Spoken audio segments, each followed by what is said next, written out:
এই কাহটোৱে লগ নেৰা হ'লেও হয় মোৰ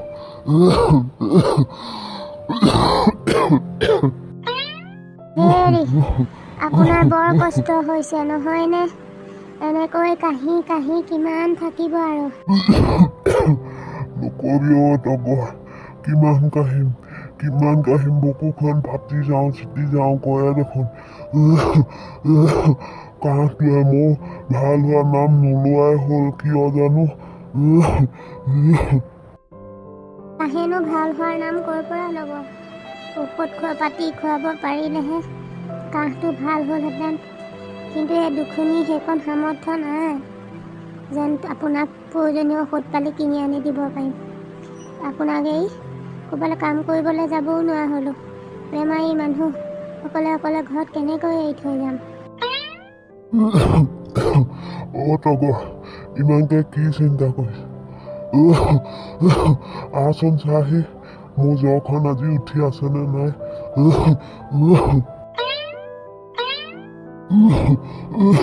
তগৰ কি হ'ল আছেনে জ্বৰ মোৰ আজি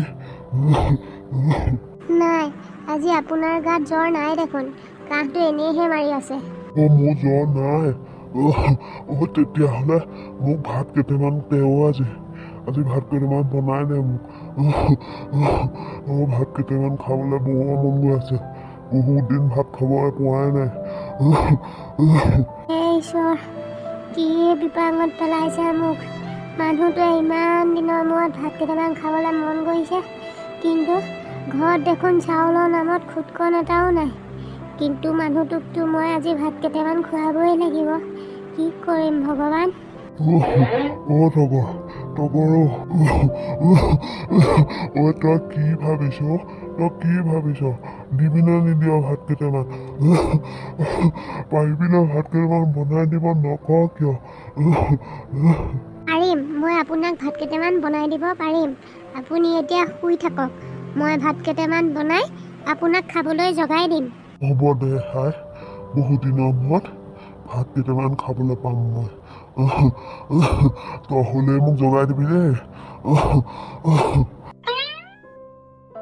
ভাত কেইটামান বনাই দিম বুলি ক'লোহে হয় কিন্তু মই এতিয়া চাউল কেইটামান ক'ৰ পৰা যোগাৰ কৰিম যি হ'লেও লাজমান কাটি কৰি এখেতৰ ভায়েকৰ ঘৰলৈকে যাম বোৱাৰীজনীক খুজি চাউল এমুঠি ধাৰলৈ আনোগৈ যেতিয়া এখেতৰ গা ভাল পাব মই কামলৈ যাব পাৰিম তেতিয়া চাউল কেইটা মই ধাৰ মাৰি দিম হয় সেইটোকে কৰোঁ যাওঁ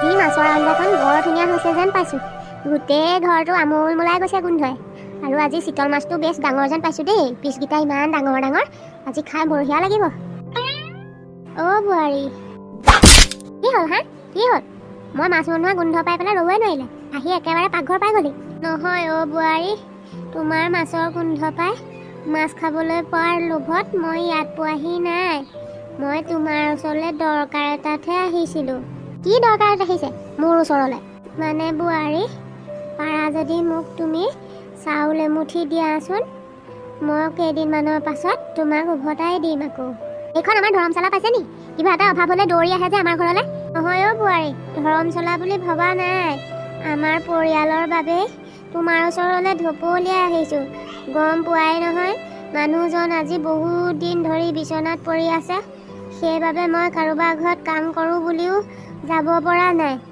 আজি বহুত দিনৰ মূৰত মানুহজনে ভাত কেইটামান খাম বুলি কৈছে কিন্তু আমাৰ ঘৰত চাউল নামে খুটকণ এটাও নাই সেইবাবে ভাবিলোঁ তোমাৰ পৰাই চাউল এমুঠি ধাৰলৈ লৈ যাওঁ যেতিয়া মই আকৌ কাম কৰিব পৰা হ'ল তেতিয়া চাউলকেইটা উভতাই দিম নেজানো আৰু দেই এই ভিক্ষাৰীহাল আমাৰ সম্বন্ধ কেনেকৈ হ'ল বোৱাৰীও দিবানে তুমি মোক চাউল এমুঠি ধাৰলৈ বাৰ দুবাৰ ক'লে কথা বুজি নাপায় নি নাই চাউল মই দিব নোৱাৰোঁ চাউল আপোনাক আৰু আপুনি এতিয়া ভালে উভতি যাবনে নে মই বেলেগ ব্যৱস্থা হাতত ল'ব লাগিব নেলাগে বোৱাৰী তুমি বেলেগ ব্যৱস্থা হাতত ল'ব নেলাগে মই উভতি যাম মাছৰ গোন্ধ পাই পাকঘৰলৈ ঢপলিয়াই আহে চাউল খোজা বাহানা কৰি তহঁত নেখাই মৰি যা লাগিলে আমি কি কৰিম তাতে ভালহে আমাৰ বংশৰ পৰা ভিক্ষাৰী হাল নোহোৱা হ'ব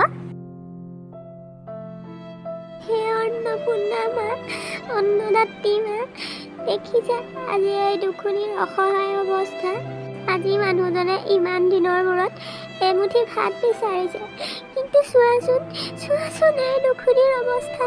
দুখুনীৰ ঘৰত চাউল বুলিবলৈ খুটকণ এটাও নাই। এতিয়া মই মানুহজনৰ সেই আশা কেনেকৈ পূৰ্ণ কৰিম? মা, তুমি মোক সহায় কৰা, এমুঠি চাউলৰ সন্ধান দিয়া মা। এই অন্নদাতা মাতৃ, তোমাৰ অবিহনে এই দুখুনীৰ দুখ বুজোতা কোনো নাই। তুমি মোক সহায় নকৰিলে সহায় কৰোতা আৰু কোনো নাই। আজি মই তোমাৰ চৰণত ভিক্ষা মাগিছো, মোক তুমি এমুঠি চাউলৰ সন্ধান দিয়া মা। তুমি এগৰাকী মোৰ পৰম ভক্ত। তোমাৰ পূজা অৰ্চনাত মই অতিকৈ সন্তুষ্ট, কিন্তু তোমাৰ দুখ দুৰ্দশা মই দেখি আছো, আৰু তোমাৰ কষ্ট নাশ কৰিবৰ বাবে আজি তোমাৰ ওচৰত মই দৰ্শন দিছো। তোমাৰ পূজা অৰ্চনাত সন্তুষ্ট হৈ মোৰ আশীৰ্বাদ হিচাপে তোমাক আজি এটা মই যাদুকৰী ঘট দিছো লোৱা। এই ঘটটো তোমাৰ প্ৰয়োজন অনুসাৰে মাটিত ওলোটাই দিবা। দেখিবা ঘটটোৰ পৰা কিবা এটা সৰি পৰিছে, আৰু সেইটোৰ পৰাই তুমি তোমাৰ প্ৰয়োজনীয় বস্তু ল'ব পাৰিবা। কিন্তু এটা কথা মনত ৰাখিবা, ঘটটো যদি অধিক লোভত পৰি ব্যৱহাৰ কৰা, তেতিয়াহ'লে তোমাৰ ধ্বংস হ'ব। এয়া কি? মই কিবা সপোন দেখিলোঁ নেকি? নে সঁচাকৈয়ে লক্ষ্মী মাতা আজি মোৰ পূজাত সন্তুষ্ট হৈ মোক কিবা আশীৰ্বাদ দিছে? এইটো দেখোন এটা সঁচাকৈয়ে ঘট। চাওঁচোন এইটো উভতাই দিলে কি পায়। এয়া কি? এইকেইটা দেখোন সোণৰ মুদ্ৰা। এই সোণৰ মুদ্ৰা কেইটাকে লৈ গৈ মই গাঁৱৰ সোণাৰীজনৰ ওচৰত বিক্ৰী কৰি পোৱা পইচা কেইটাৰে মানুহজনলৈ খাবৰ জোখাৰে চাউল কেইটামান কিনি আনিব পাৰিম। হয়, যাওঁ, মই এই সোণৰ মুদ্ৰা কেইটা লৈ সোণাৰীজনৰ ওচৰৰ পৰা আহোঁগৈ।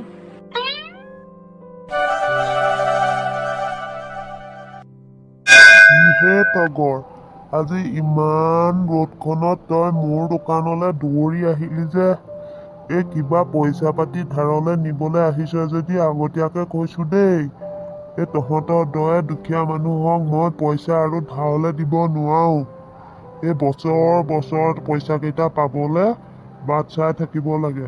বৰ লছ হয় মোৰ। নহয় ককাইদেউ, মই আজি আপোনাৰ ওচৰলৈ পইচা ধাৰলৈ নিবলৈ অহা নাই। মই কিবা এটা আনিছোঁ, চাওকচোন এইটো সঁচা হয়নে নহয়। কিনো আনিছ? চাওঁ, দেখাচোন মোক। ককাইদেউ, এই মুদ্ৰা কেইটা চাওকচোন, সঁচাকৈ সোণৰ হয়নে নহয়। তগৰ, এইকেইটা দেখোন পিয়ৰ সোণৰ মুদ্ৰা। পিছে তই এইকেইটা ক'ত পালিনো? ককাইদেউ কিনো ক'ম আৰু, ধৰি লওক লক্ষ্মী আয়ে আজি মোক আশীৰ্বাদ বুলি দিছে। পিছে ককাইদেউ, এই মুদ্ৰা কেইটা আপোনাক দি দিলে ইয়াৰ বিনিময়ত আপুনি মোক কেইটকামান পইচা দিব পাৰিবনে? কেইটকামান নহয় আই, তই এই মুদ্ৰা কেইটাৰ বিনিময়ত ভালে কেইটামান টকা পাবি। মই তোক আনি দিছো। এই কেইটকা লৈ যা। দিয়ক ককাইদেউ। মোহিনী, আজি কিন্তু মাছৰ জোলকণৰ কথা ক'ব লাগিব দেই। ইমান সোৱাদ লগা হৈছিল, আৰু খাওঁ লাগিয়েই থাকিলে নহয়। হয় নেকি? সঁচাকে কৈছেনে আপুনি? মোহিনী, মিছাকৈ কিয় ক'ম? তোমাৰ নাম এনেই মোহিনী ৰখা নাই দেই, হাতত কিন্তু বেষ্ট মোহিনী আছে।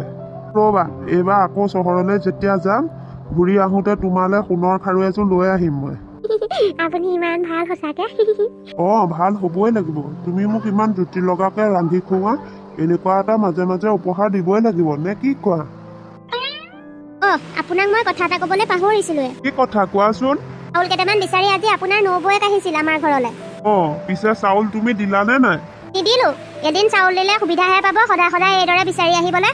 আৰু তাহাঁতক এনে চাউল দিবলৈ আমি কষ্ট কৰিছো নেকি? সেইবাবে নিদিলো। ভালেই কৰিলা। মোৰ মানুহজনী কিন্তু বেছ বুদ্ধিয়ক দেই, ইমান চিন্তা কৰে। বাৰু, মোৰ ইমান প্ৰশংসা কৰি থাকিব নালাগে, আপুনি অলপ বহকচোন, মই কিবা এটা খাউতকে চাই আহোঁ। বহুত দিনৰ মূৰত ভাত কেইটামান পেটত পৰিলে। পিছে তগৰ, তই চাউল ক'ত পালি হয়নে?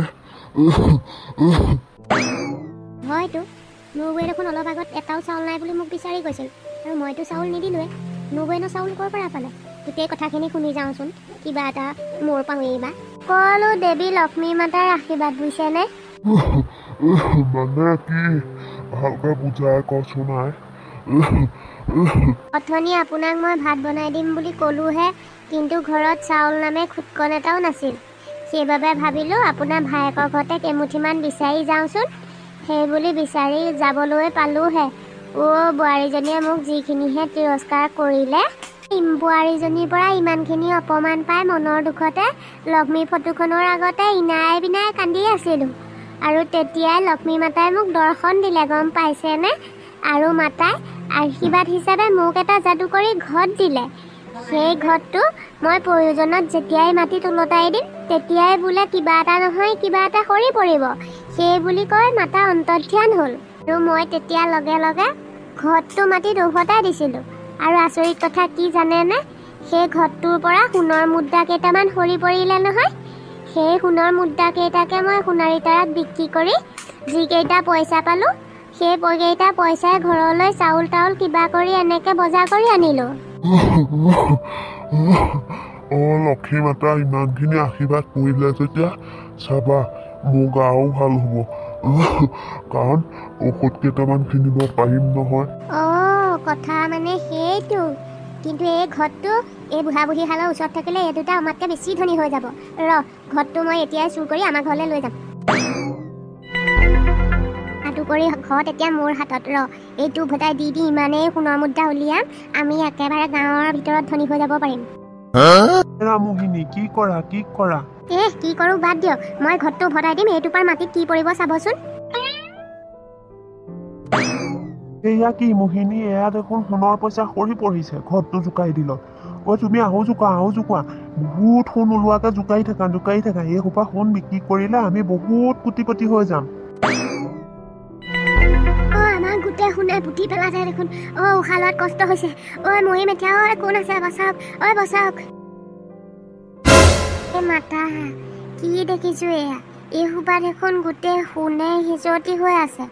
আৰু ভাইটি আৰু বোৱাৰীজনী দেখোন সোণ সোপা ভিতৰৰ পৰা মাতি আছে। কথা কি? এইটো দেখোন মোক লক্ষ্মী মায়ে আশীৰ্বাদ বুলি দিয়া ঘৰটো। কথাত মানে বিষম। মই এতিয়াহে বুজিলোঁ। মোৰ কথাখিনি কোনোবা এটাই শুনি আছিলে সম্ভৱ। সেইবাবে আহি ঘৰটো জোকাৰি দিছিলে। আৰু জোখতকৈ বেছি লোভত জোকাৰি দিয়াৰ বাবে গোটেই ধনে পুতি পেলালে। এটা কাম কৰোঁ, এই ঘৰটো থাকিলে সকলোৰে লোভ লালসা বাঢ়ি যাব। গতিকে এই ঘৰটো মই ওচৰৰ নদীখনতে উটুৱাই দিওঁগৈ। লক্ষ্মী মাতা, মোক দুখ দাই নধৰিবা। তোমাৰ আশীৰ্বাদ স্বৰূপ এই ঘৰটো এতিয়াৰ পৰা মই মোৰ ওচৰত ৰাখিব নোৱাৰোঁ। এই ঘৰটো থাকিলে লোভ লালসা বৃদ্ধি হ'ব আৰু সকলোৰে ধ্বংস হ'ব। গতিকে এই ঘৰটো মই এতিয়াই এই নদীত উটুৱাই দিম। তোমাৰ সৰলতাখিনি দেখি মই আজি অতিকৈ মুগ্ধ আৰু সন্তুষ্ট হ'লোঁ। তোমাক মই আশীৰ্বাদ দিছোঁ, আজিৰ পৰা তোমাৰ ওচৰত ধন সোণৰ কোনো অভাৱ অনুভৱ নহয়। সদায় মোৰ কৃপা তোমাৰ ওপৰত বৰষি থাকিব। হে লক্ষ্মী মাতা, এই দুখুনীয়ে তোমাৰ শ্ৰীচৰণত কোটি কোটি প্ৰণাম জনাইছোঁ। তুমি মোক এইদৰে সদায় কৃপা কৰি থাকিবা। লক্ষ্মী মাতা, জয় লক্ষ্মী মাতা, জয় লক্ষ্মী মাতা, জয় লক্ষ্মী মাতা।